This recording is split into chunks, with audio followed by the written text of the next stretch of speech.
Welcome back to another episode of Straight Facts. I'm joined, of course, it's Wednesday afternoon. I'm joined by Jessica Black. How are you? I'm good. How are you? I'm good. The weather's nice. It's warm. The ankle's getting better. So, yeah, I cannot complain. It's been a good week or so of football. Predominantly, the biggest reason it's been beautiful, it's been amazing, that I'm in the best mood is because Man United have not been kicking a ball. So, yeah, that's still leaving me in a good spot. Footballing wise, I know you're not great. It would be an idiot to say that you were after Monday. And of course, viewers, I know we haven't seen Jess since top six on Monday, so we'll be we are talking Arsenal. It's one of the big talking points today about what's happened, but a lot about the future, a lot about the expectations moving forward, what's going to come next, what do Arsenal fans expect? But of course, from Jess's point of view, she's going to speak from her perspective, not anybody else's. We're also going to take a look at the young centre-back Timber at Ajax, who appears to be moving even closer to being Manchester United's first new signing under Erik ten Hag, who has landed in the UK today. I have seen some photographs of him at the airport in London. It is not in Manchester. We're talking Dybala to Tottenham, which I have been sent a tweet by a guy called Benny, an Arsenal fan. He tweets every time I mention something that Arsenal were loosely connected to. He's also told me that Arsenal may be looking at Dybala as well. So we're going to do a bit of a transfer roundup for you. Any questions you've got, any transfers, any stories you want our opinions on, get your member chats, get your super chats in. We want to hear from you. But first, Jay, I just wanted to ask, how are you feeling after Monday night, sort of nearly 48 hours later? What's the feeling like? I mean, it still stings, I think. I don't think I would be being honest if I said I was completely over it. I feel just a little bit deflated. I wanted to finish out the season and feel like a good feeling, and I think we're going to end another season, third season in a row, feeling like we haven't really achieved everything that we possibly could. And so, yeah, it's a little bit deflating, I think. I've kind of done I've had many conversations around what's gone on with Arsenal, and I'm pretty clear on how I feel about how the season went. And yeah, I'm disappointed, but I don't think I'm anywhere near as this was a big failure as a lot of other Arsenal fans are. But equally, I also feel like it's disingenuous and irresponsible to say that this is just how it shook out, even though I do think our team was thin and probably just about the fifth or sixth best team. And if everything went right, we probably would have made the top four. But we made some big decisions as a club that crippled us towards the end of the season. So I'm not really buying this is just where we're supposed to be, and it just happened like that, and that's as good as we could have done. I'm somewhere in the middle. But yeah, I am a little bit disappointed. It would have been nice to finish in the top four and another year of Europa League and that awful anthem on Thursday nights. So there you go. I'm gonna say this. I know how disappointed you are. But your disappointment, I believe, is different from a lot of Arsenal fans on social media. Your disappointment is because you predicted an improvement this year and the team finishing top six. As Sully points out here. Thank you, Sully. You predicted it. So you're still achieving what you thought you were going to achieve. The disappointment is because there was an opportunity to achieve better and you kind of had it in your hands and you're disappointed that your team didn't do it, which is natural. A lot of people on social media, especially Monday, are angry because their opinion hasn't come true. That's the strangest thing for me that I'm feeling. And now sort of denial's kicking in from the initial kind of anger that happens. And it's almost now there's a lot of deflection onto talking about, well, why I'm seeing the same tweets reworded by hundreds of people today. Why are Man United not being focused on for having bad seasons? Why is it us? It's like, bruv, we were ripped into for 6 months. We're so dead this season that everyone's literally, the funerals happened. Everyone's over it right now. And I think that's why there's a difference in how you feel compared to a lot of other Arsenal fans who I kind of think have been saying things since September August, September, that they didn't truly believe it was a big statement. And then it's almost half happened. And they're like, oh, wow. And they've been more focused about being right than they actually have been on their club this whole time. So I think that's why there's a difference in terms of that.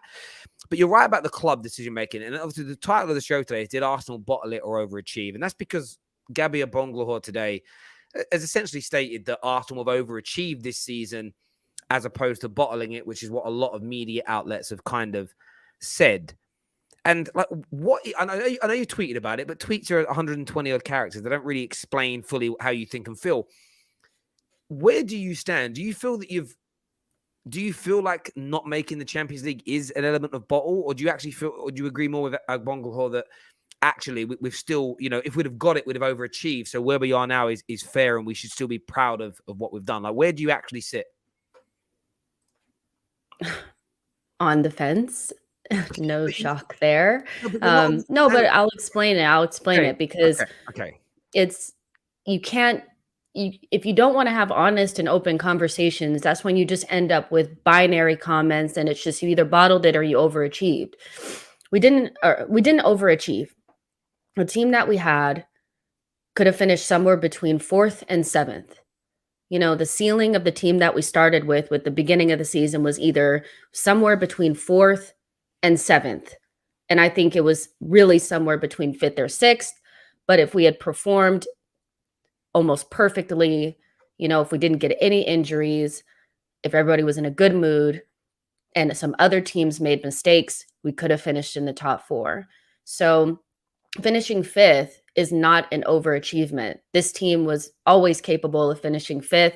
It's a young team, but they're really talented. And if you think that they're talented the way that we've been saying, then you can't sit there and say, well, it's an overachievement for them to finish in 5th. It's like they can't be really talented, but also overachieving, finishing in a position that, you know what I mean? Like, it's never that, it's not that far, you know what I mean? And people that were saying that we would finish mid-table were just saying that because they just wanted to get under our skin.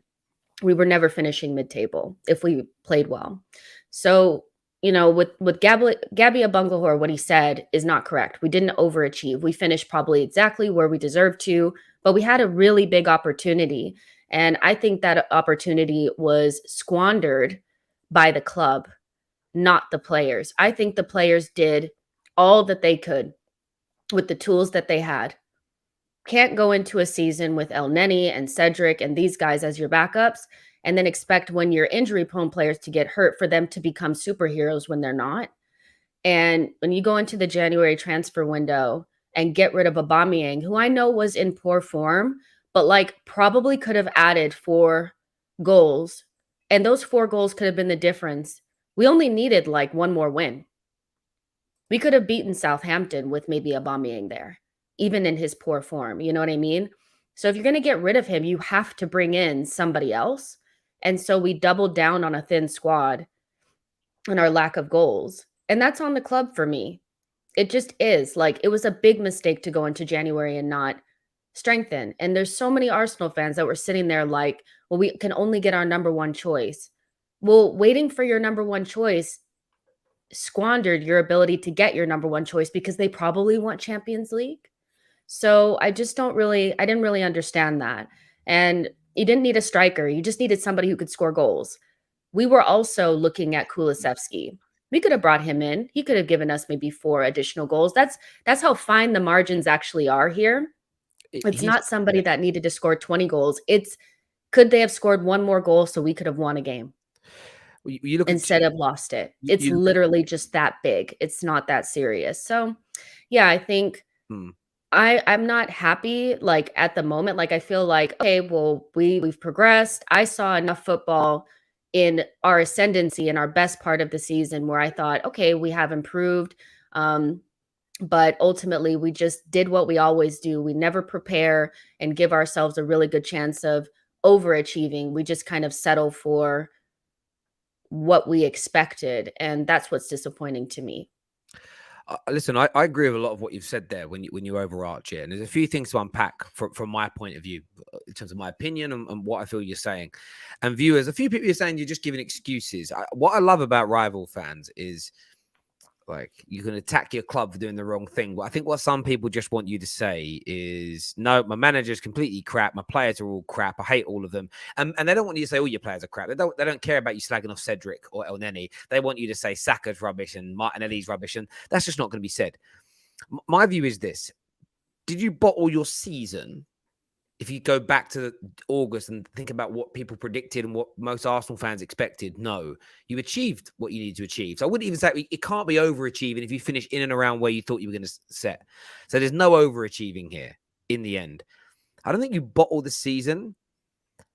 We bottled the opportunity. You bottled the moment. There was an opportunity to seize things. That would actually be, if I was a Gooner, that would be my biggest worry here. And to bring that to life and let people know that isn't a United fan trying to be salty, you'd have heard me use this phrase many times in talking about Man United last season and earlier on this year with Ollie. Gateway moments. Moments where it's beyond how well you set up, how well you move the ball, how good you are at defending set pieces, how you operate between the lines, the patterns of play and all the kind of overused generic phrases football fans now use to try and make themselves sound like they know more about football than the next fan. It's what you do when it really matters. That would be my biggest concern here in terms of the team on the pitch. It would be, that's what needs to be fixed. How you fix that pulls back into your point.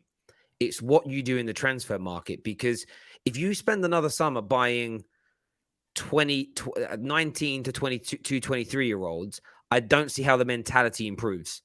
I don't see how the same coaches with Arteta and the same young squad improves. It's all about now adding those elder statesmen and people that are 24 years old plus. Some that, if you can bring people in that have won things before, that's a bonus. That isn't always necessary, but it's about bringing in some men around these young lads, these very talented young lads. I look at the stats that came out, and I think there's one that was put out that was put up today that shows the goals since the 1st of January.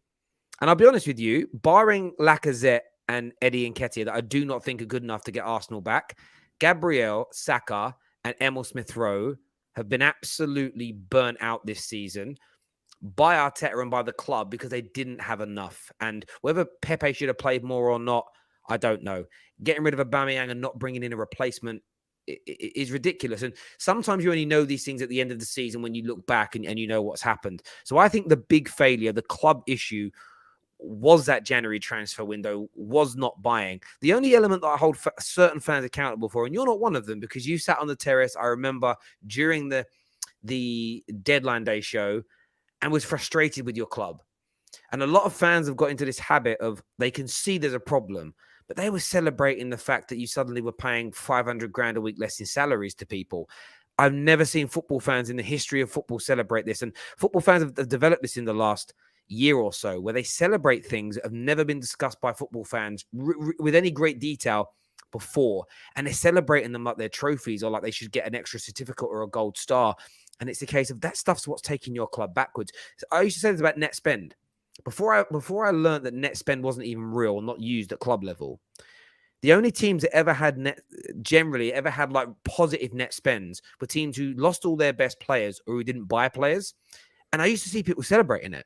But hang on, it literally, generally speaking, it means your best players have left for big money and you've bought lesser players to replace them. Why are you happy? It's just weird stuff. So I agree with you. I don't think you bottled the overall season. It was those moments, but that's the areas that need to be addressed this summer. Better quality players, and I'm talking older players coming in to help nurture these young lads, because Saka's very talented. Smith-Rowe, Martinelli, they can't carry your team. They can't carry this year, and they can't carry them next year either, because they need that experience around them. If they have to do another season, I believe, where they are the stars, they are all the weights on their shoulders, that could break them. I don't think they will, though. I think this is where, like, I guess for me, the negativity kind of stops, because I don't actually think we're going to sit there and not buy attackers. Like, I don't think that that's it. I know people have apprehension and they think, okay, we're not going to sit there and not buy any attackers. We are. I guess my only thing would just be like, I think Arsenal fans just need to get more real about these young players and what they actually are. Beyond Saka, they're all just potential, in my opinion. I think Saka is further ahead than Martinelli and ESR. He needs better players around him. But I keep seeing people say things like, well, I don't want to get this player in. We don't need a left winger because it'll block Martinelli and ESR. If they're good enough, they'll play. If they're good enough, they'll shine through. I'm not concerned about whether or not they make it because I'm concerned about Arsenal being good. If they're not good enough, why are we trying to save them? So I love those players, but they're all just prospects right now. Odegaard and Saka are the only two that have shown me that they could probably start next season, but they still need, competition for their places. So everybody that we bring in needs to be better than Saka, Emile Smith-Rowe, and Martinelli. And if they play, they play. If they don't, they don't. We've wedded ourselves to the idea that these players need to be playing, but ultimately they're just prospects right now. And we put way too much of our hopes and dreams into them, thinking that they're going to start games for for Arsenal next season and they're going to save us. I have if I could fast forward next 3 or 4 seasons, I think only maybe we'll see one of them in the starting lineup because that's how it works. And listen, you're absolutely spot on. When you look at Arsenal's expectations, which we are going to talk about before, ladies and gentlemen, we move on to speaking about some of the big transfer stories that are circulating. Please make sure like buttons are being hit. Make sure you're subscribing to the Football Terrace as well. Make sure that is done, my people. Yeah, you're absolutely right. And whenever I hear people not want a new signing because of the development of another player, it tells me 2 things. You either don't understand football or you're not fully convinced the player you're talking about is the real deal. Because if Martinelli is as good as his fanboys will say, and I don't mean Arsenal fans, I mean fanboys that just would praise him over everybody. If he's that good, he's gonna become that good irrespective. Wayne Rooney, his development in his career didn't falter because he moved into a team that Cristiano Ronaldo was in, that Ruud van Nistelrooy was in. Man United still bought more strikers. They still bought more attackers for a period, not after 2007. We went for a barren period, but they still did. Look at how many kind of attacking midfielders and creative midfielders have been purchased at Man City since KDB's been there. Has KDB gone backwards? No. It's an absolute nonsense. The cream rises to the top. The better players rise to the tops. And I actually think if you've got a player who cannot manage the challenges internally at a club to get to the top, they're never going to deliver you a league title. They're never going to deliver you a Champions League because they don't have the minerals. They don't have the guts for it. We had a player like that at Man United who talent-wise I loved in Anthony Martial. But when it comes to being competitive in his team, he's a shrinking violet. Some people have fight, some people have flight, and you don't need a player with flight. You need players that want to fight and become better. Look at Mane. Luis Diaz comes in and almost outs his position. He gets an opportunity in the middle and he works his backside of it so that he stays in the Liverpool team. That's why Liverpool are challenging this year, because no one's position is safe. Everybody comes in to try and knock their team out the first team. That's what you need. This nonsense of, oh, no, let's not sign anyone who plays left or... There was a player that I mentioned the other day, people were asking me what kind of players Arsenal could sign. And I think I mentioned Rafinha's name. Nah, Saka's there. Challenge him. I think Saka's great. I think Saka, I praise Saka. But if Rafinha's available, listen, players like that can play left and right. They can play inverted or on their weak foot. Yeah. Saka could play on the left. He's not, it doesn't really matter. And not only that, his legs are gone. Saka's legs are gone. If you want Saka to be good, you need to bring in somebody that can play as well. And so that's just kind of where we are. I don't think we had enough. I think we had an opportunity to have more, but we didn't take it. But we didn't have enough. Those kids, and I tweeted that. I said that from as soon as the transfer window closed in the summer, I was like, oh, we're not going to have enough goals. And people were looking at me like I was on crack. I'm like, no, we don't have enough goals. Those kids are going to hit a wall. And they did in January. Yeah, but nobody was looking at you like you're crazy from the Arsenal fan base. They were looking at you because you were saying something that you wasn't towing the party line. You wasn't saying what all the big blue ticks on Twitter were saying and all the popular people. That's all it was the whole time. And we've seen that over the course of this season. When you predicted, I told you before, and I don't care who gets offended, when you predicted 7 points from 12 in a run of games and Gooners went mad at you, you man were sitting on 6 points. And they were going to see you were wrong. And I'm like, but you got a game to go still. And you won that game, right? But Who knew? Do you know what I'm saying? It's like this is where I do agree with certain. I do believe fan bases play a part.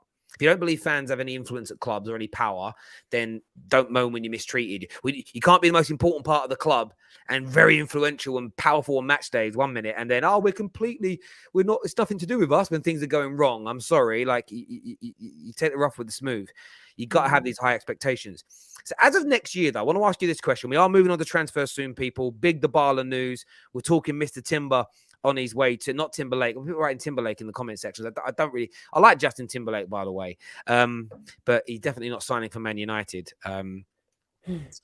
Yeah, Justin Timberlake. I've got a few friends. They had his poster on their wall as kids. A lot of girls I knew as a kid. They had his poster up everywhere. I was very jealous of him when I was younger.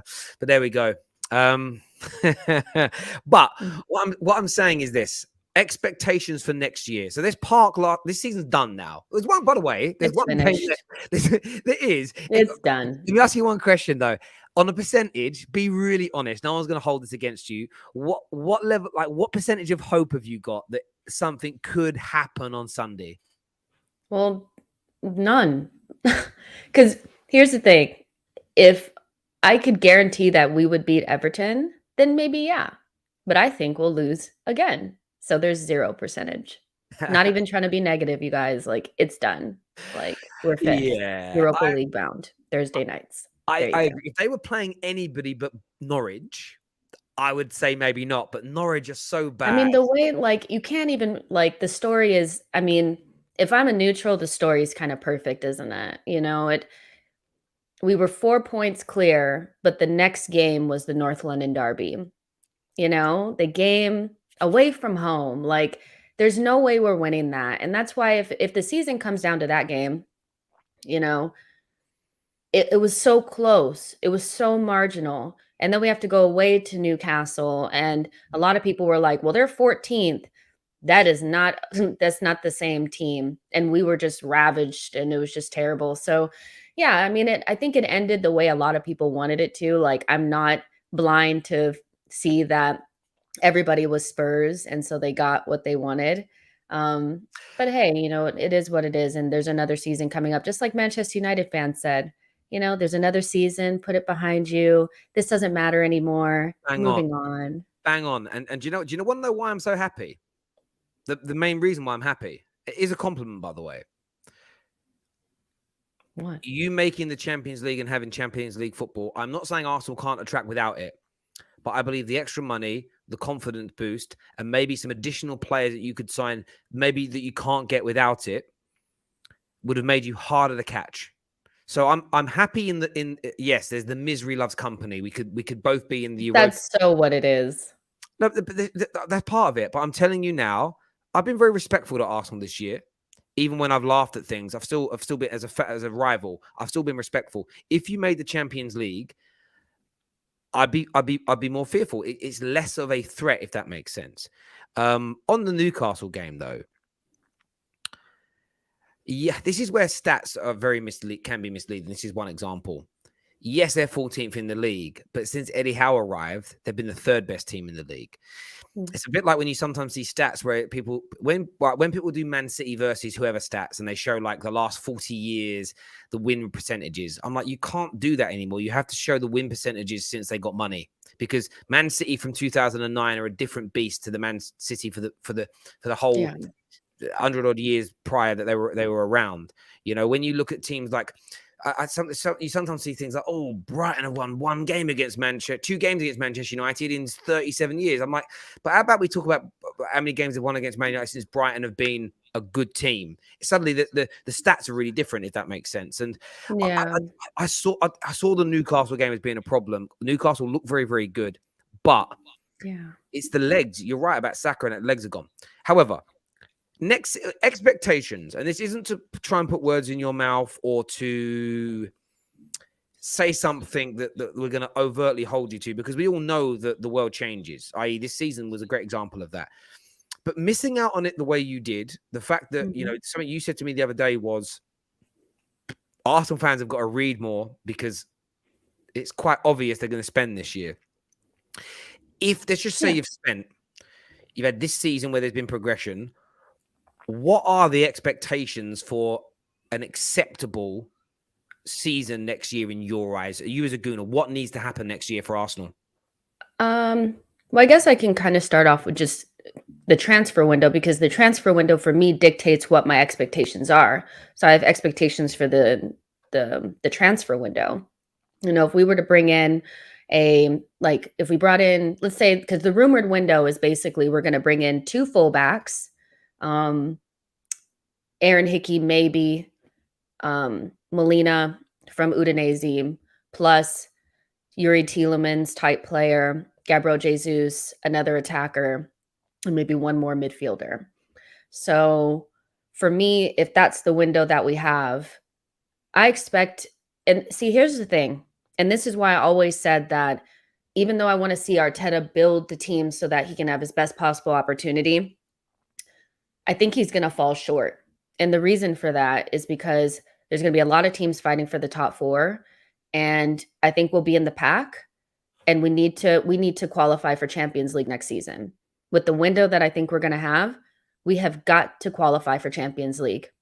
We cannot sit another year outside of it. I'm patient enough.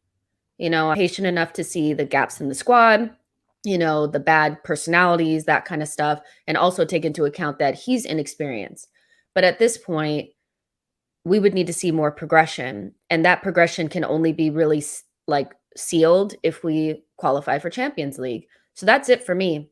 That's the window. You get that window, you have no excuses, in my opinion.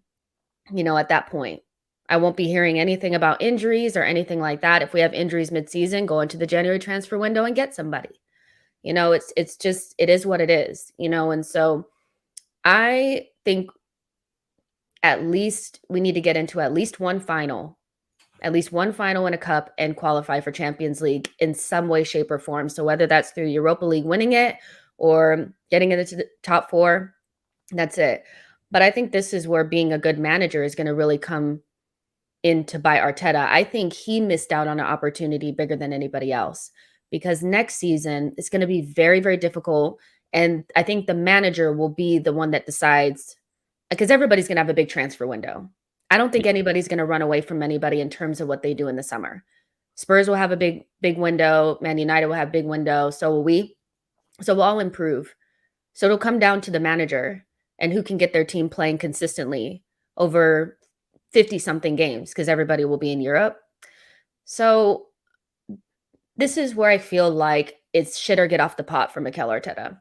Either he's going to be the guy that we've always thought, or the club has, basically marketed him to be, generational manager. He just needs his players, or he'll fail.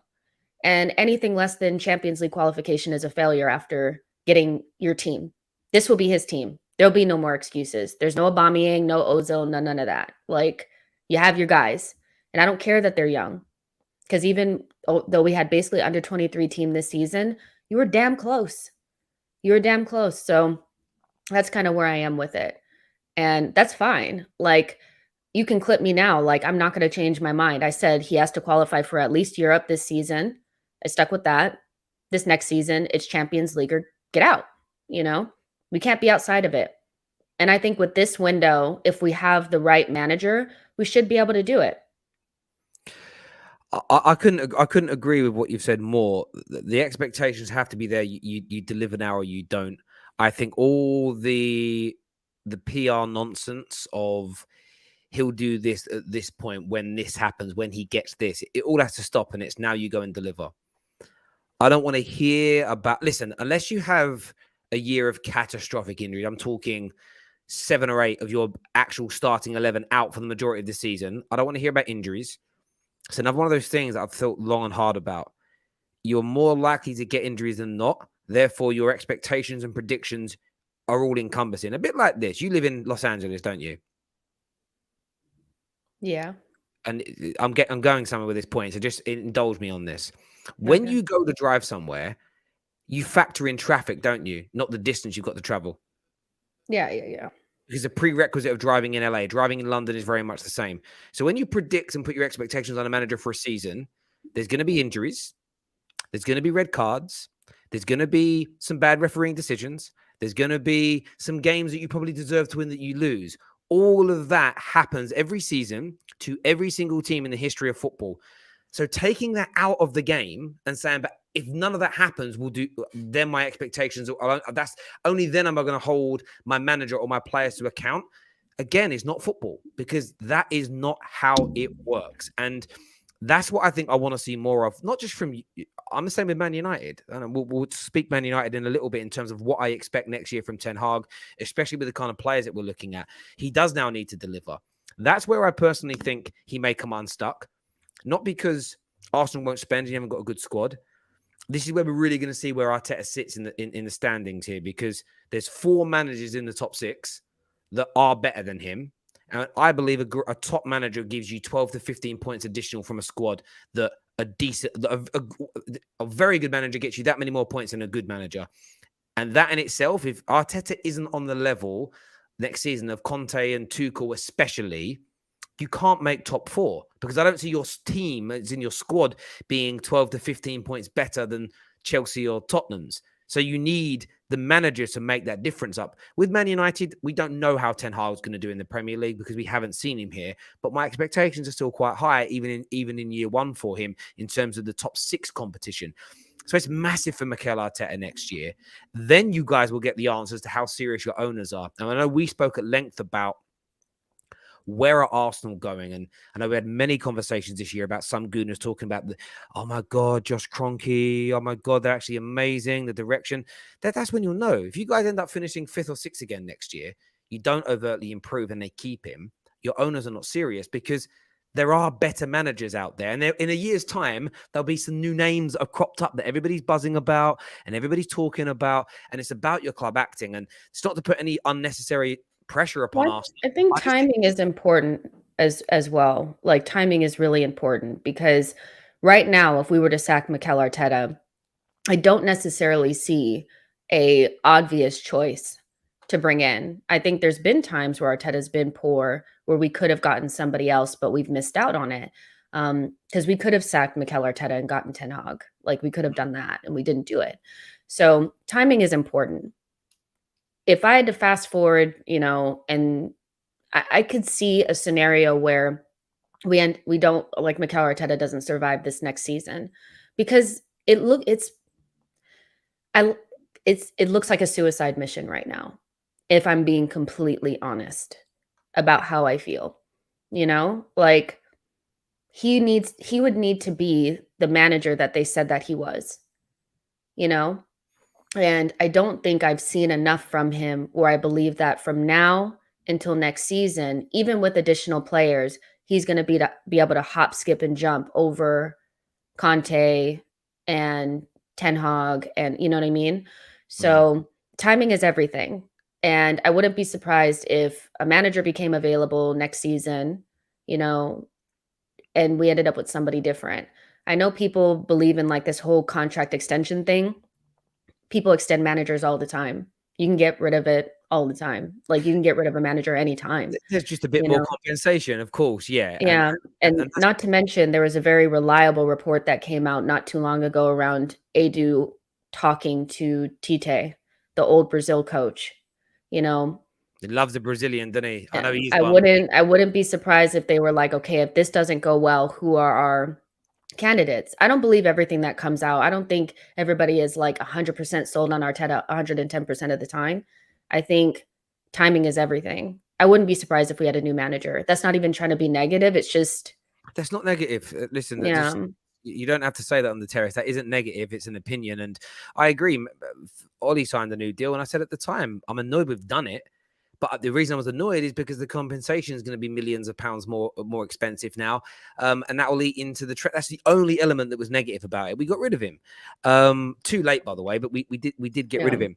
Because we're reactive, not proactive. Like, it would be proactive to have moved on from Arteta after he lost in the Europa League, because that was the time that he probably should have went. Current Brazilian coach. I'm sorry. Like, I thought he was leaving. Yeah, no, but you have to be fair. Neeks supports Brazil. That's his country of choice. Neeks is English. Says he's Jamaican, but supports Brazil. Yeah. Only messing with you, bro. Only messing. So yeah, that's yeah. Yeah. He should have went then. but we're reactive. So we'll wait until he shits the bed and then, Well, this is again, and those are those things we speak about. That's when you know how good or how serious your team and club is. And this is the other next thing I'm waiting for with Arsenal. If he does go, whether rebuild's the word again, because you're meant to be building for the club now and not building for the manager. That's why I hear people go, we can't get rid of Arteta no matter how bad he does because everything's being built for him. It's like, bro, that is if what you're saying is true, that's the dumbest model in the world. It means when he leaves, you've got to start all from scratch again. Now, you build a club thing, new manager it's comes not in. a good project if it's contingent on the manager being there. Yeah, it's awful. It's absolutely awful. It's a terrible business plan. It really is. Arteta 3-year contract, laughing my effing arse off is what Truth Be Told says. Truth be told, are you Welsh? Truth be told, that's a very Welsh expression. Some super chats here. Arsenal played one game a week. It is excuses. It's what's being said there. Well, I'll just defend Jess. I don't think it is an excuse. Jess is essentially saying that there's a handful of players that are really good enough, but when you're relying on El-Nenis and Cedrics and Lacazettes, that's when that's the thing. It's like not good enough. I just sat there and said, like, we made huge mistakes, and still it's excuses. Like, there's reasons and there's excuses. When you're excusing something, you're saying it's okay. When you're giving reasons, that doesn't necessarily mean that it's okay. I don't think it's okay. But our team, when I looked at it, I thought it's weak. Behind that starting 11, it's weak. A lot of those players don't even play mid-table. Holding is like he's probably championship level, so playing one game a week, if your players get injured, which they still did, Ben White, Gabriel, and Tomiyasu played against Newcastle with torn hamstrings. So totally agree. Tarek says, Terry, I love Arsenal and I love the youth project, but Arteta and Edu are not the men to lead us to glory. Keep the idea, but change the leaders, is what Tarek says. I kind of agree with that. I agree with the logic behind it, 110%. That is what all the top teams do. They overachieved to get into the top 4, but we're in such a strong position that they've bottled it. And I think, Ash, we've kind of alluded to that as well around bottled that moment, bottled that opportunity. It would be very fair.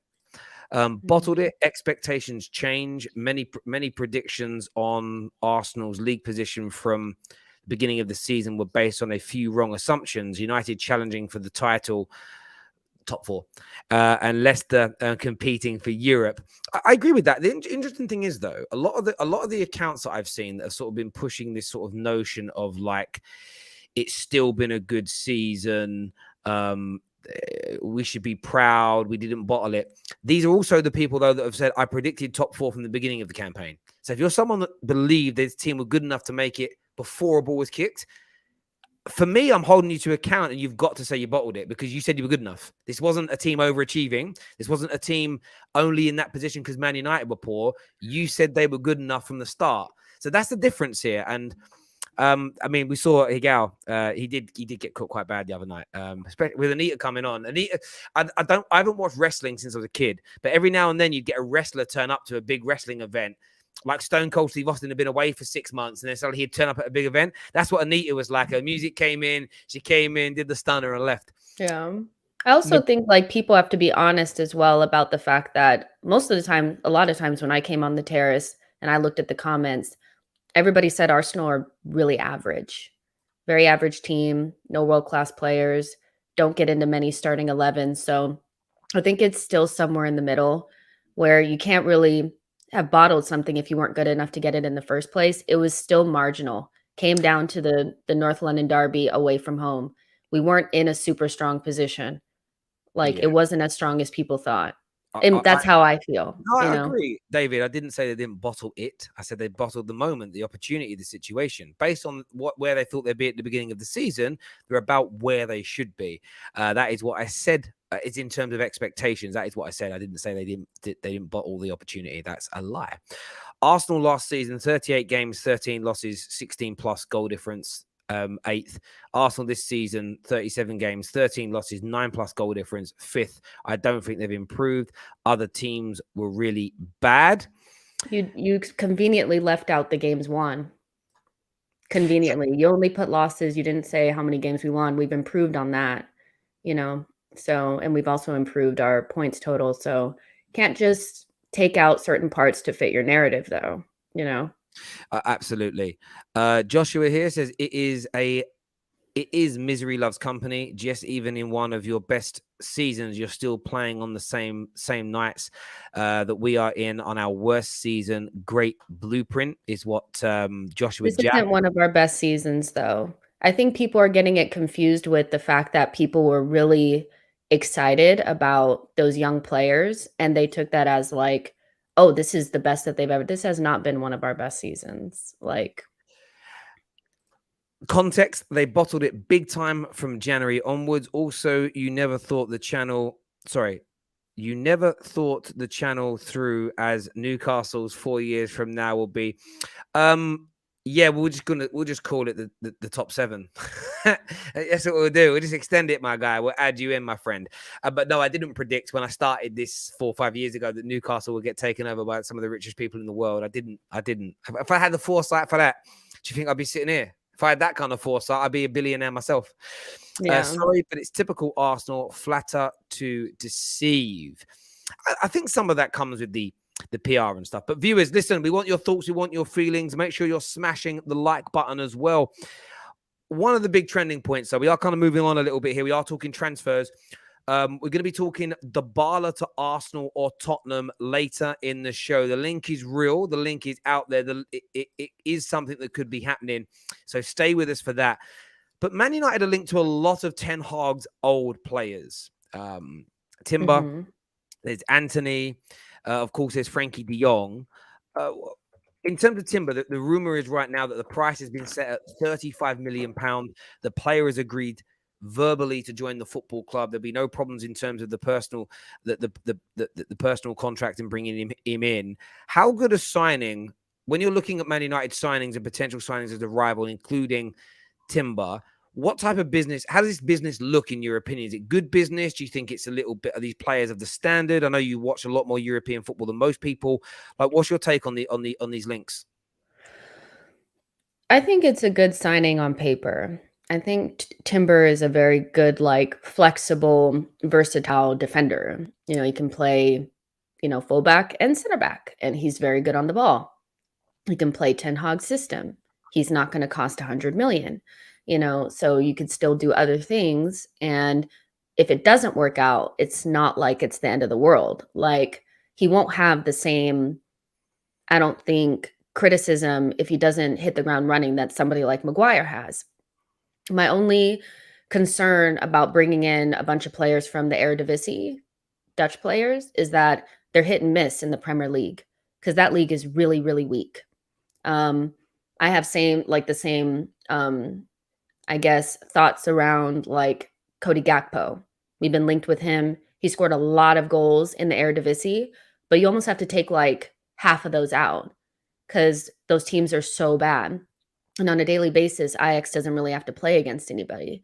So it's one of those where it's like, I think it's it's a small enough amount of money that it's not quite a punt, but it's not high risk the way it would be if you went and got like De Ligt. I know you guys are linked with him, but I think Timber would be a better bet, because if it doesn't work, it's not that big of a deal, and he can play multiple positions. That's kind of how I feel about that. You want to bring in players that you know for sure can play in Ten Hag's system, but the way Donny van der Beek, like if you looked at the way that he kind of struggled to adapt to the Premier League and the physicality, you have to think at the back of your mind as well, like he might take some time. If they're talented enough, I think they'll adapt eventually, but it just may not be right away. Yeah, I couldn't. What do you think? I couldn't agree with you more. There's someone here that says, but VVD was from the Dutch league. He was, but he came to Liverpool via Celtic, via Southampton to Liverpool. If he'd have gone straight from Liverpool, from was it Ajax he was at, or I don't know which club he started at. To be fair, he came from a Dutch club, and he made a couple of pit stops in leagues that were better and like probably more physical and stuff like that. So yeah, I mean, look at like Memphis Depay. He's another example. Where did he start? Oh, he was. I don't know how to pronounce the name of that club because my brain don't work. But yeah, but as I say though, he went to Celtic and did 2 years. He then did 3 years or so at Southampton before making that big move to Liverpool. I agree with you, by the way. What I've researched on Timber, I've watched a lot of his stuff on Y Scout. I've read a number of scouting reports, and I always try to read scouting reports that were produced before the links, if that makes sense, because they're often You get an shrouded. honest opinion on what Yeah, I he could mean, be like now. I spoke about this the other day. I've already seen it from a few Arsenal fans in the comments section. No, it's just lazy to be linked with ex-players, or no, if you don't sign these style of players, it's not going to work at United. I don't kind of try. I can smell the sea air and the salt within that, really, and it's good, but it's not even banter. It's just I'm not taking it seriously. Equally, Yeah. there's some really pro Man United websites that are talking about him like he is going to be as good as Virgil van Dijk, and I'm not going to go that far. Players from the Eredivisie are hit and miss in the Premier League. Yes, you can have like Ruud van Nistelrooy did absolutely brilliantly. Of course, Dennis Bergkamp. Different era though, because the Eredivisie was a serious league when he moved over. It's much different now. Yeah. Obviously, Luis Suarez came over and did brilliantly. I mean, Dirk Kuyt was a success to a degree in England, but if you look at his goal scoring record, he was brought into Liverpool to be a goal scorer, and he ended up becoming more of a workhorse style player for them. So at least he could handle the physicality. So it is hit and miss with him, and of course Anthony that's being linked to Manchester United as well. And I think they're very talented. But I understand why Ten Hag is looking at them. I understand why Ten Hag would want players of that ilk, because he knows that, and we'll get onto some Man United expectations later. I'm sure you're going to ask me, but it's very much a case of he's going to want players around that know how hard he's going to make them work, that are going to understand his style of play and his systems and the training methods from day one. I think that helps bring other players along.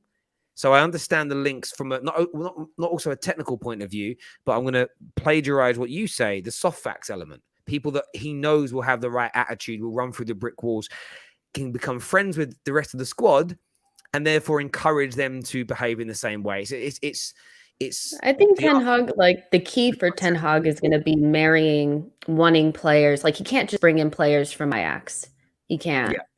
You know, he has to mix it with probably some in-league talent. That's where like probably the Calvin Phillips links make a lot of sense.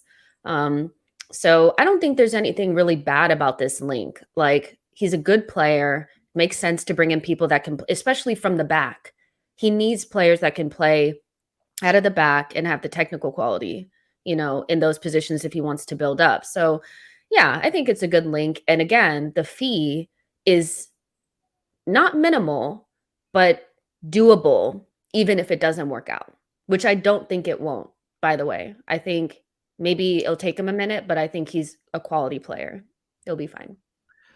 Yeah, I think he is as well. Frankie de Jong, again, is an interesting. It seems very hard to get done. Man City are kind of circling now, which I'm not surprised about. It's quite widely reported that Ilkay Gundogan's going to leave, and if Gundogan's leaving, they're going to need another midfielder. So yeah, why I mean, not? it makes a lot of sense for Frankie de Jong to go there, especially if he wants Champions League. It's just, yeah, you kind of still need a player like that, and I don't know anybody that's like Frankie de Jong. You know? No, there's not that's attainable. And Yeah. I mean, at the moment, the word is he doesn't want to join. It's funny, really, because I'm seeing this big split amongst Man United fans. Don't want anyone that doesn't want to join us. And it's like, there's a difference between not wanting to join Man United and not being sure if it's the right project for you. We never ask the second question. It's always, well, he doesn't want to join, therefore no. Well, why doesn't he want to join? If I'm any one of these players right now, even with Ten Hag there, I would be worried if I was sitting on that Man United. If I'm one of the new recruitment people they brought in, and I'm in these meetings, and none of these players are concerned by the failure of Man United in the last 9 years, I'd be worried about them. It should be on your mind because Man United have failed. They should be asking questions about the direction. How long is the manager? How long is the manager getting? What's the plan? What's the plan if Ten Hag doesn't go? Are you still going to want players that are like me? Because we've seen that you've had these 4 projects prior where you try and build a squad for a particular manager, stop building it for him, and go in a completely new direction, and you end up with this Molotov cocktail of nonsense that doesn't work for anybody. And it's damaging for people's careers. Yeah. So, of course, Frankie de Jong isn't just going to go, yeah, Man United's a good. It's not like Liverpool. I mean, you're going to have to do some convincing. Of course they are. And it's I think not a big deal. And I think it's not that deep. It isn't. And Man United fans have got to drop the arrogance. We have been a shambles for a decade, and I would expect top quality players, players with potential, to ask these questions. It makes absolute sense to do that. Some of the super chats here. Have I seen the Michael Knighton interview? Yes, I have seen that interview. I'll be talking about that a little bit. That? There's a gentleman who is an ex-Man United director, essentially has said that everything is for sale. He's trying to put a consortium together and get investors to buy Manchester United. Oh, wow. Yeah, like he's been very candid about it.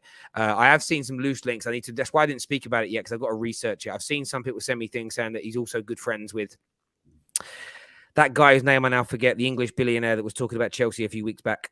I can't remember his name now, but him. So I'm going to read back. Did I make that up? Yes, Ratcliffe. Yes. Oh, okay. So I'm going to research that later, because that would all, by the way, that would make my summer if we got new owners. Terry, in America, you don't admit you had a Timberlake poster at any point in your life. I didn't say that I had a Timberlake poster. I said a number of girls I grew up with had Timberlake posters. A few people said, I didn't say I did. I said I was jealous. No, I wasn't jealous because they had the posters. I was jealous because I was like a 13-year-old, 14-year-old boy, and I might have fancied this girl at school at the time, and she had a picture of her. She idolized him and didn't like me. Like, that's what I mean. I'm jealous of him, not the poster. I didn't want the poster. I wanted to be on the poster. Like, as a kid, that's what I meant. I wasn't like, Mom, I need a Justin Timberlake poster. No. I had footballers up on my wall, and straight, no one will know, but I had all these kickboxers up. So I used to get all these kickboxing and karate magazines as a kid, and all these, like, they were famous in my little sport. I used to have them all up on the walls and stuff like that. Up 4 points with 3 games to go, talking mad crap, playing a team that had nothing to play for in Newcastle comparatively. No balls, huge bottle jobs. Arteta can't even win the Wenger Cup. With no Europe. It is in 4th place. I think he means there is what Red Wolf has got to say. Thank you for them super chats. In terms of Manchester United, though, he's here now, Mr. Ten Hag. He's here. How do you think Man United are going to do, and what do you feel their expectations as fans should be next year? What do you think we should expect realistically? Champions League qualification at the very minimum, because you guys are going to spend a lot, and the team that you guys have already should have been able to qualify for it. So I think that is the bare minimum in terms of results wise, but I think got to get into like the high 70s, somewhere around there, pushing Chelsea. Like, I don't think you guys really can do like barely hanging on to top 4 type of thing. It has to be like you're solidified in those spots, and I know you guys want the style of play and all that kind of stuff. So style of play and playing better and that kind of stuff. I think that that's doable. And then the season after, if you guys do accomplish that, because like at the same time, you guys will be in conference league, so that won't be a really difficult competition for you guys. So you should be able to. We're going to be in the conference league. Just you think we're coming 7th? Is that what you're saying? I'm joking. You guys will be in Europa League. So with you. Do you know what I'm annoyed about that though? Like, from a content creating level, I didn't want Man United and Arsenal on the same nights, because it means that we've got to, for like months, we've got to do shows about them both at the same time, which is fine. But I kind of like, I know this sounds harsh on Tottenham, but if Tottenham are playing on the Thursday night, everyone will focus on Man United. It's almost like, I actually pray as well on Champions League nights we don't have Spurs and City on the same night, because unless they lose, no one's going to care. Like, just from a point of making content. I hear that. But yeah, it's annoyed me. Europa League's going to be the place to be. It's going to be the cool guys party, isn't it? No, I'm joking. But I think also, what do you guys expect for the cups? Like, you know what I mean? Since, you'll be trying to compete in the league. It's going to be very, very hard for everybody to compete for top 4, I think. I don't think it's going to be easy. So qualifying for top 4 through the league has to be important. But what about the cups? What do you expect? Like, do you expect a trophy? Do you expect final? Like, what do you expect? I look at it, I'd like a trophy. I think year 1 expectations, first thing I want to see is I want to see what we're trying to do very quickly. I am not going to accept it's going to take 2 or 3 years to see his ideas, because Eddie Howe and Patrick Vieira, with no disrespect, the squad's not as good as what Man United will be come kickoff in the start of the season. Their squads aren't as good, and you can see what they're trying to do. So that's first and foremost. And I'm going to treat this era how I would treat a young player breaking through. I know you're good enough within a game or two. I can see it. The touch, the movement. What are you pulling off in the games that's good enough? Like, we've all had that with young. When Saka started playing, you could see straight away, oh, God, there's a player in there. You see other, you saw Joe Willett come onto the pitch. You're like, nah, most Gooners knew day one, day two. Yeah, he's not really it. We've had that at Man United when you compare. I don't like using his name anymore, but when Greenwood first came on the pitch compared to someone like Chong, you could see a huge difference in the style of play. So I want to see that. I want to see us challenge. I want to see us make top 4. I'm not suggesting you sack the manager if we don't do these things. Don't make top 4, by the way. Style of football, yes, maybe. If we get to the end of the year and we're just as bad as we are now, I don't know what my patience is going to be like. But qualify for the top 4 for it to be a good Premier League season with that progression of style of play. And in the cups, I want to win one.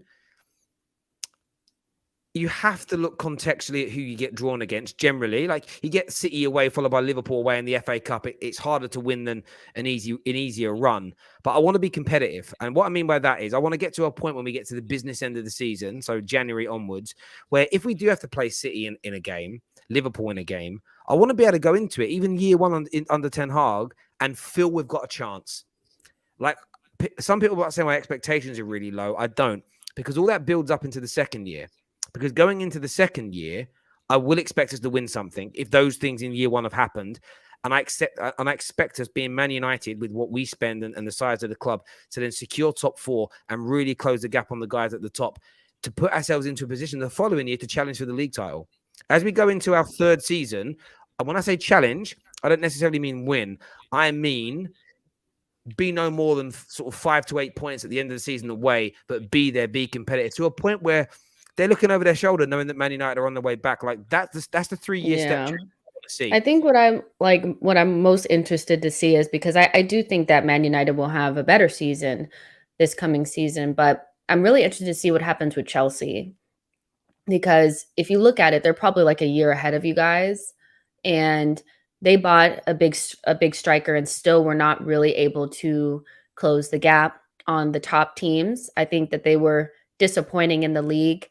This is not to be like mean to Chelsea or anything. I still think they had a decent season, but ultimately the goal was to get closer to the top 2, and they kind of fell away around like December-ish or something like that.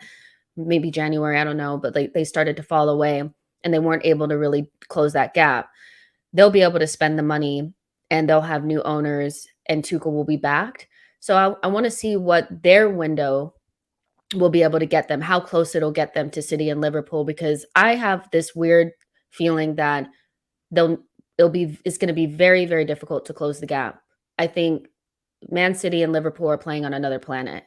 So if Chelsea can close the gap, on the top 2, then I think that gives a blueprint for maybe Man United to look at that and say, this is how they close the gap.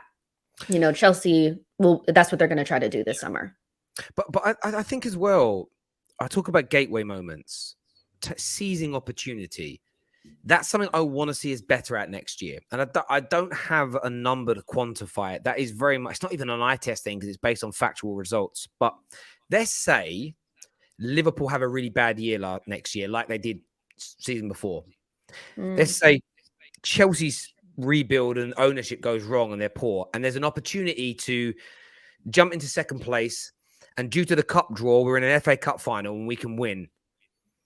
I want to see us seize those opportunities properly. I want to see us.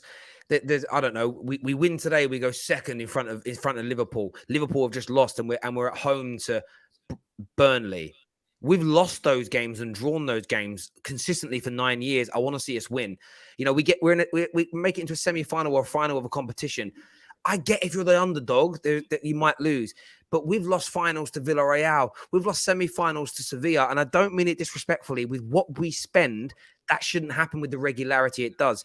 The amount of points Man United and Arsenal, and I use both our clubs because I put us in the same bracket, even though the things are in different spaces. The amount of times we lose to teams who spend a fraction of what we spend in the last 10 years, the volume of times we lose to those teams is unforgivable as football clubs. And that's what I want to see better as well for me. That's really important for me to see that improve and push up the league. And I know what some people will say, and Chike's maybe not watching, and I know if Mr. Gunner was here, it'd be, but the only way you're successful in football, elite level sport, is by winning. And I agree. Mm-hmm. I won't call those seasons a complete success, but they're the step changes to get back to where I want to be. And I'll be very consistent with that, as the same as I am with Arsenal and other teams. We're not going to go from the mess we're in now to being better than this Man City and Liverpool team in one season. Equally, I'll get excited as things get better, but I'm not going to yield and hypocrisize myself. I will be keeping my foot on the neck of this club and these owners every step of the way. We start brilliantly under Ten Hag and we're playing scintillating football and winning. I'll be celebrating and happy, but I will not take my eye off of those absolute charlatans, because 9 years I've been talking about those people on social media. 9 years I've been asking for the changes that they're now showing us they may be making. But what I need to see is that come to fruition, that yields some fruit. And if it doesn't, I know where the blame is going to be lying. There's no doubt. But we'll see what happens with that. Viewers, what is a good season next year for Manchester United in terms of the position they're in now? Where should they be expecting to finish, and what should they be expecting to achieve? Make sure you're hitting that like and that share button for us. We've got some more super chats here. This one says, I'm Spurs. I know how Gooners feel, but I think they make themselves live in their own shadows, not the Invincibles anymore. Lee Gunner speaks facts. I mean, look, in fact, I did see a funny tweet from someone. It was, I can't stand Lee Gunner. He's an absolute bleep, bleep, bleep, bleep, bleep. But do you know the thing that winds me up the most about him? He's always right when it comes to Arteta and Arsenal. And I died laughing because I was kind of like, the Arteta stuff. I know that... I don't know. We'll see what happens next year. Really. It's going to be... I feel like a lot of people are going to predict that Arsenal are going to be mid-table, just like they kind of did this season. I don't think they'll learn their lesson. I know that we're ending the season poorly, but it's about the body of work throughout the entire season. I don't think we're as bad as people make us out to seem. You guys should want Arteta to stay since he's so average. The Man United fan wants me to stay, but of course the host of the Terrace wants to ask questions. Truth be told, says it doesn't make you less of a man if you had a Justin Timberlake poster, Terry. Wasn't being rude. I love the show and you're great host. Big up. Listen, it doesn't make me less of a man. I'd admit it. I'm really quite open about stuff like that. I'm of an age where I don't really care that what people like. My music taste isn't most people my age on social media will say, yeah, I listen to rap, I listen to hip hop, I listen to this, I listen to that. They'll say all the things. I like these TV shows, listen to this music, wear this brand of clothing because it's what social media wants to hear. Some of them do that. I ain't that kind of man. I will listen to what I like, wear what I like, do what I like, because I'm very comfortable. So when I have my bath later tonight after the gym and I'm listening to Michael Bublé, I'm a very happy man. Sharik Khan here. Sorry, not Sharik Khan. Sharik here says, what do you think of Troops saying Arsenal have missed out on getting Ten Hag? What do you think of that, Jay? I don't know if he said that. I'm trusting Sharik. In general, that's kind of true. Arteta probably should have went after the Europa League semifinal. Then you probably could have gotten Ten Hag. But, it is what it is. Everybody misses out on managers. We'll see what happens. Indeed. I've said this many times. Chelsea can close the gap next year if we revamp our midfield. Tchouaméni or Rice and Gallagher. CB cover with Koulibaly, Koundé. Left back cover. Dembele or Nkunku would be the icing on the cake. If you pull off all those types of signings this year, then you very much could be, my friend. It'd be very good signings indeed. Speaking of a big signing, Jay, Dybala to Tottenham was the big trending talking point earlier. And when I shared it, I must have had about 6, maybe 7 messages from Gooners showing me the links of him to Arsenal as well. Dybala to Arsenal or Tottenham. Trending across social media right now. Talk to me. Talk to me. Would you be happy with the announcement as Dybala as an Arsenal player if he was to come tomorrow? I think he's a really good player. I do. But I think we need something else. Ooh, is he gonna get in the way of Saka and Smith Rowe's development? Is that the problem? No, it's not necessarily that. It's just I don't really see how he would improve us because of his technical quality, but we need more physicality and athleticism in our team. And he's not really that. We have enough nice players that are nice on the ball, and obvious like people in the comments will say, but he's better than everybody on your team. That doesn't necessarily mean that he's the right player for us.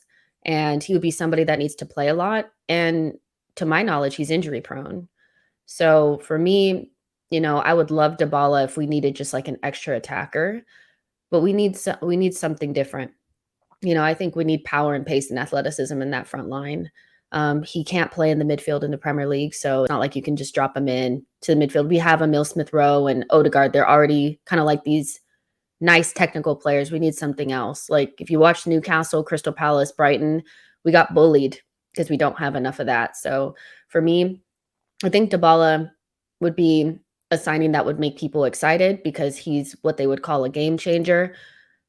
But I'm not necessarily feeling like he would be the right thing for us right now. I think for Tottenham, they need a creative player like that. So I can see why they'd be interested in him as well. I believe he stays in Italy, but yeah, I think we need something different in those positions. I think he's really talented. I feel like he should have left Juve 3-4 years ago when he was sort of linked with these moves away. I feel like he's almost stagnated there a little bit in terms of the buzz around him 6-7 years ago was absolutely massive, and there just isn't that anymore. But that isn't to say that he hasn't been a very, very good football player. There's the injury record that people have pointed out to me today, which I think can be a concern as well. Mm-hmm. Plus, I don't know. It's the last I read, he was like on the edge of joining Roma, and suddenly both teams in North London are interested. Maybe they are. And there's talk of he's asking people this, he's asking people that. I feel like Spurs is more likely than Arsenal, though, because I don't know. Antonio Conte is what's kind of pushing it. Does that make sense? You've got the Paratici connections. There's this Italian connection now to Tottenham, how Tottenham want to play football. And I obviously understand that Dybala is not Italian, but he's played his whole professional career there, or the majority of his professional career there. So he understands the game. And I think maybe there's this element of, I think we can get something out of him. And that second striker role is a role that I feel is almost dying out at the minute. You go back 7-8 years ago, there were so many kind of 10-stroke second strikers around. There's not very many of them about anymore. I think Harry Kane almost needs that. There is this notion of, if you can get Harry Kane scored and assisted a lot this year. I think Conte wants to get Kane in the box a little bit more because there isn't very many better finishers out there. So I think there is this notion of that. I still think they're going to try and get Christian Eriksen back if they can, but there is still the risk of Eriksen around. Can he play a grueling 50, 60 game season? And that's what Tottenham are going to need. And you can't sign him for sentimental reasons, because we'd love to be the team that really gives him his big opportunity back. If heaven forbid anything happens, you've got to be careful with that. United are linked with him as well, and that's also my slight concern. It's a little different because we have Bruno that's going to play in a 10 role. I feel like Eriksen's a very good relief to that, someone that can come off the bench, can start certain games. I'm not against him ousting Bruno. I don't care who our starting lineup is, but I like Dybala. There's something I can't even articulate what it is. There's something, when you've left your house, but you've forgotten something or left something on, but you can't work out what it is. It's in the back of your head. And I think he's a nice player. I think that's what it is. He's a nice player, nice on the eye, the type of player that people like to watch compilations of. He has to be in the right team, and I think he could be good for Spurs. There's no salt with me. If I think that they'd be a good signing for somebody else, even if it's a rival, I think so. I think there's enough links there and enough commonality there where he would probably be a nice player for them. They have multiple competitions and enough attacking players. I know they're also linked with the guy Terrier. He plays in the French league. So they're looking for more forwards. So it's not like he would have to play all the games or whatever. For Arsenal specifically, we need power, pace, athleticism.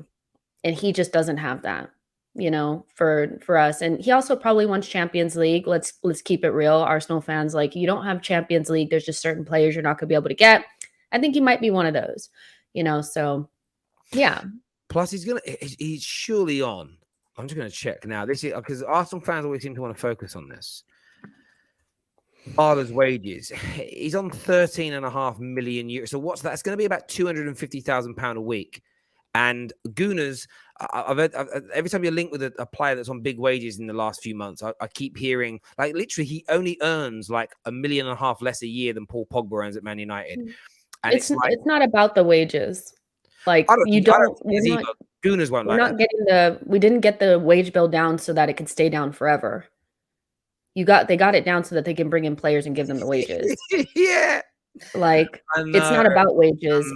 I think it's just more about, like, Arsenal probably like the player. He may have said, like, okay, I'll consider it if you guys get Champions League. We're not getting it, so we're probably out of the running. But, like, yeah, the one thing I do worry about Edu and Arteta is we're linked with a lot of nice footballers, players that are nice on the ball, and we're getting bullied again. In the Premier League, you need athleticism, power, pace to go with those nice players. And so if you think you're going to walk up and play a midfield of Tielemans, Odegaard, and Thomas Partey, that might be good enough for like 75% of the games, but there's going to be 25% where you just can't compete physically. And that's a problem for me. I get where you're coming from completely with that. And I think that, yeah, the thing about the wages, but again, people like it being low because then if they don't win, they can say, but look at our wage bill compared to yours. It's one of those, you said earlier about celebrating things that should actually be angry about and not celebrating. What do you mean learned their lesson? It was fair to predict Arsenal being mid-table given they finished 8th last 2 years and their transfer window wasn't as good as other teams on paper. Even Arsenal fans weren't excited about the signings, is what Hassan's got to say to you. I mean, it's fair enough, but like at the same time, then don't you learn from like your past, or do you just keep making the same predictions based on the year prior? If that's just what you're going to do, then why are you guys predicting that all these other teams are just going to be better? So that's the thing. It's like you guys run into your own arguments. If the argument is that Arsenal finished 8th, so they'll finish 8th again, then Man United will finish 6th again. Leicester will finish mid-table. Aston Villa won't come up the table. So sometimes, we're winning the league. I'm just sitting. So sometimes I think your predictions are based on what you want to happen and the fact that you just don't like Arsenal. I don't think we're going to finish mid-table. Do you know what's interesting about it? It's funny, really, because I haven't really had many when you guys were, even when you were looking like you were going to finish 4th, I didn't really get very many Gooners that came for me, because I know some of them did, because they told me. They went, we went back and watched your top 6 show where you guys predicted things. And I'm like, yeah. And I was sort of reading the message, waiting for this bit to come, and I was smiling. But you actually predicted that we'd be about 15 to 20 points better this season, Terry. And I'm like, yeah. And if you win your final game of the season, I think you're something like 16, 17 points. I said you would improve. I just didn't know how much everybody else would improve. Therefore, I think I put Arsenal in 5th or 6th in the league. And I think you'll be there or thereabouts again next year. I think you'll finish top 6 next year. I do. What Newcastle do, what Leicester do is going to be intriguing. But I have no idea right now where Arsenal are going to finish. And I won't give a full prediction until we've seen the transfer window, until I've seen. And I almost feel like I might do predictions differently on the terrace this year, where we wait until the first 5 games to go. And then, because we just don't know. Ten Hag's such a hard one to predict. I like when people make predictions, just blind predictions, without actually looking at anything, because it makes it so much better, because then they end up shitting the bed and then they turn around, whoa, this is what, da, da, da, da. You can't just make predictions on the season prior. You have to be honest with predictions. You have to be fair. Like, the idea that Arsenal are not going to get any better, I think is kind of like, that's what you guys want. Yeah. It's crazy. They could, I mean, this is the thing. They could regress in the sense of, there could be a feeling in the dressing room of we think Arteta's taken us as far as possible. Even with new signings, it kind of goes in the other direction. It could go the other way where you improve and become better again. Like no one really quite knows. Everyone's got a belief as an example, and they'll put their predictions on it. But I do think there have been improvements this year. The one I said it earlier on the show. I don't really want to repeat myself too much. The one area that needs improving more than anything else is and I think this is ironic, really. Your games against top 6 teams was played down as being important by people all season. And I always rejected that notion. I understand if you beat everyone outside the top 6 and lose to everybody in the top 6, you'd probably accumulate enough points to finish in the top 4. You know, I haven't looked at it mathematically, but you probably would. However, those big games are pressured games because there's bragging rights, there's banter, there's big media headlines, there's pressure upon them because they get more attention. Failing to win them, the teams that fail to win lots of those games typically are the teams. Spurs' record in big games over the last 10 years has not been particularly great, but also their semi-final and final record is pretty shocking. Man United in big games since Fergie left has been very patchy and has got worse, and we're also terrible when it comes to big important games. A lot of the reasons you lose those matches are not just because you're playing better quality, it's because about not handling pressure. That's the biggest thing for Arsenal to improve next year, handling pressure, because that mentality issue needs to be addressed every bit as much as passing the ball better, in my opinion. Yeah, the one thing I will say is that when people make bold predictions based on the difference between 2 and 3 points, I think that's when you're going too big. Had we had won one additional game, a lot of these comments wouldn't be coming through. It's literally a 1-game margin. I could understand more if we finished 8th again. Like I really could understand more if we finished, but we're really talking about very fine margins. I don't know. That's just me, but I get it's also kill Arsenal time. So I get that. Question I did have for you as well. yeah. Gabriel Jesus, heavily linked. Terms supposedly not a problem. Fees being looked at or already being submitted. Do you feel that not making the Champions League could impact the Gabriel Jesus deal, or do you think that Arsenal will land that irrespective of Champions League football? Well, his agent already came out and said that it wouldn't change his opinion. It would have been nice, obviously, but like it won't change much. He would still be wanting to come to Arsenal. So I also think that Arsenal are like the type of club where if there's something that they think is really contingent upon Champions League football, they wouldn't have let it get out. They would have tried to keep it as much of a secret as possible. And so, yeah, I think Gabriel Jesus is somebody who'll still come. He wants to stay in the Premier League. That's something that's really important to him. And so as long as no other Premier League team comes in that's, maybe in the Champions League, I think he'll come to us, So, yeah. Yeah, someone here says fee submitted. Well, there's been a number of stories about offers being made, so therefore a fee submitted. Yes. Soft Odegaard was captain of Soft FC. Enough said, is what truth be told. Did you see that stat that came out today? Have you seen that stat? About? Yes, you have seen that stat, because I think it was you that quote tweeted it that made me see it. That shows all the chances created and secondary chances created in the league.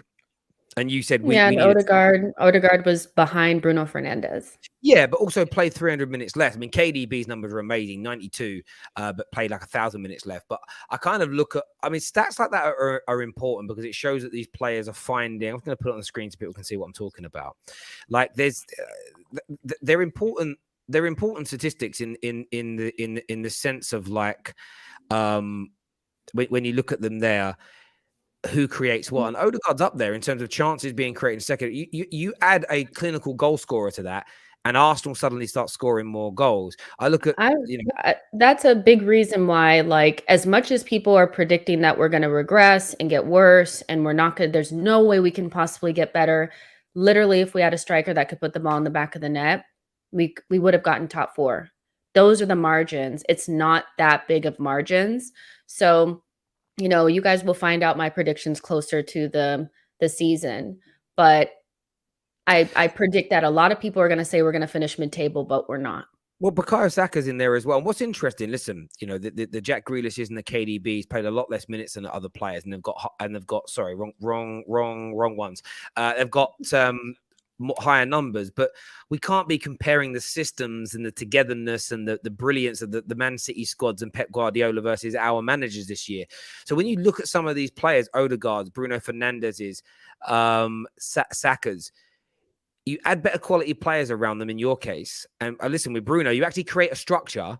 And these are the individuals that can go to the next level. They really can, because they're creating them. And, you know, chances are created in open play. These are quite literally where the ball's being played in position for people to get shots in on goal. It's an important statistic. In some respects, more important than the assist number, because it's about the amount of chances that they're creating. So, yeah, as you say, it's going to be intriguing to see kind of what direction this kind of goes in next year. Get aboard the Rangers train, Terry. A Mad trophy. Yeah, I will be watching the Europa League final a little bit later on tonight, and I hope a Mad picks up a trophy, and I hope Rangers do it. I hope Rangers beat who are they playing? Leon. Aren't they playing Roma? Roma? No, Roma are in the who knocked out. Oh, is this the Europa League? Okay, so it's Frankfurt. Oh, Frankfurt. Yeah, I don't know why. No, Leon, West Ham knocked Leon out. Yeah, I haven't been watching it overly closely. So yeah, You should. That's the competition you'll be in next season. You should be watching it. So you're acting like I you're know. not. I know. You're there as well, you know. Do you know what I mean? We overachieved. We overachieved. You underachieved massively. Yeah. Well, we overachieved considering we had Ollie. We overachieved considering. Oh my gosh! But you guys had Ralph.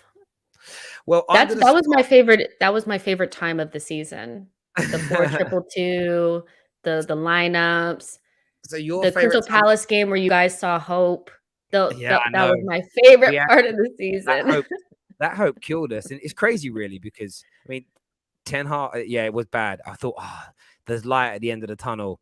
There was none. I need to find one of those tactical videos. It actually got worse, and I mean, there's deeper stuff to that, but it actually got worse than that. Oh yeah, for sure. I'm going to start reviewing Man United. Like, there's an Arsenal account that's called. I got this. It looks there's a parody of it, but where it's always positive. So that's how I'm going to start reviewing Man United. I'm going to be like, yeah, we might have come 7th, but based on how bad our owners are, with these players have overachieved under that tyranny they face each day. So I'm just going to start talking. I'm going to start talking like I read certain people's tweets, and you'll see when you say it out loud, people will really suddenly see how annoying it is. But yeah, listen, what's this here? Are Arsenal chat rooms really that cheap? They never super chat, they just complain. Bro, they're all in WhatsApp groups plotting their answers. I got shown, and I want to point this out to anyone that thinks it. This is not from anybody that's on the football terrace, because I've got a friend who's in a couple of group chats they're on Telegram. They've got thousands of people in. And he literally has shown me screenshots of how some Arsenal fans construct answers to things online. So it's like, have you seen this news? Like what we were saying. And it's like they all put their 10 penneth in around what they think. They don't say the words, let's construct an answer. But then based on all the things that 3 or 4 prominent people in the group say, they then all start tweeting pretty much the same message out there. And I'm like, it's smart. I'll give it some credit. The hive mind is smart. But I tell you, it's like, think for yourself. Have your own mind. Hassan here says, no one knows what will happen. That's why it's a prediction. It's just not that I don't like Arsenal, which I do. But Arsenal haven't shown the mentality to get over the line for many years now. Not only the last 2, it's fair. And I don't think any goon is going to disagree with you. But that doesn't mean we're going to finish mid-table. You know what I mean? That's where the predictions go. Like, I get it. Make your predictions and let's see if you guys are right or not. It's like predicting Liverpool are going to fall outside the top 4. Like, you just wouldn't do it, would you? Do you know what I mean? It's just one of them. Or, yeah, but it's crazy how you still get crap for that, where they literally cut out what was said before and after it, which is mad. But it's just so that they can have something to cry about and act like there's some sort of victim and people hate them and all this kind of stuff. Nobody hates Liverpool except for Terry. I tell you what's really interesting about it, though. What's mad to me is, like, I've seen a few tweets in the last couple of hours. People send me stuff through for fan channel review and everything, and I really appreciate it. But some people are like, I'm really angry. Like, they are literally more angry with your defeat Monday because their predictions have gone wrong than their own club missing out in the Champions League. And the irony in it is that a lot of these people attack people like Lee Gunner, who they say, and a comment I want to go to here that says, I'm a fan saying this. Sorry, honestly, Terry, I'm a fan of saying it how it is, but no matter what, I never want my team to lose just to prove me right. Let me just say this I want to say one thing about Lee. Lee is not perfect, and he's said and done things that I know a lot of people find reprehensible in his past. However, when it comes to Arsenal, there's two things I want to address that were brought up from yesterday's show. He isn't happy they're losing, and because he doesn't want them to lose to be right per se. He does that now to rub salt into the wounds of people that give him crap. He wants Arsenal to lose so that the manager that he does not have any faith in is gone sooner rather than later, because he believes every minute he's here, Arsenal are not going to improve. There's logic in that for me, whether you like it or whether you or me or anybody likes it or not.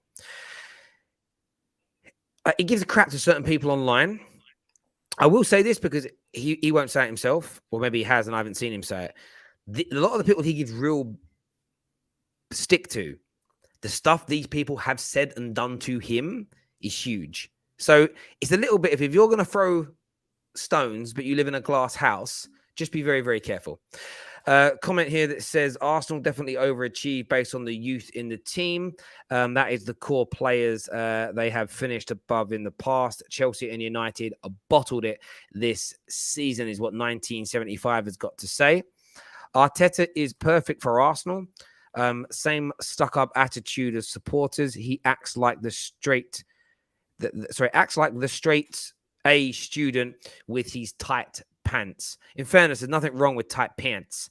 I wear fairly tight jeans sometimes when the weather's not too hot.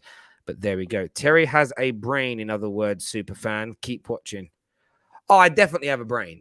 Not the best, not the worst, but I definitely have a brain. This is true. I don't know where that came from. Maybe someone, I don't know, maybe you're talking to each other, but there we go.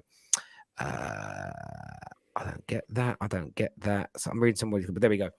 Jay, absolute pleasure as always to sit and talk to you. Too many secrets. It's not too many secrets. You guys know I wear skinny jeans. You've seen me on camera. So it's not, how's it a secret?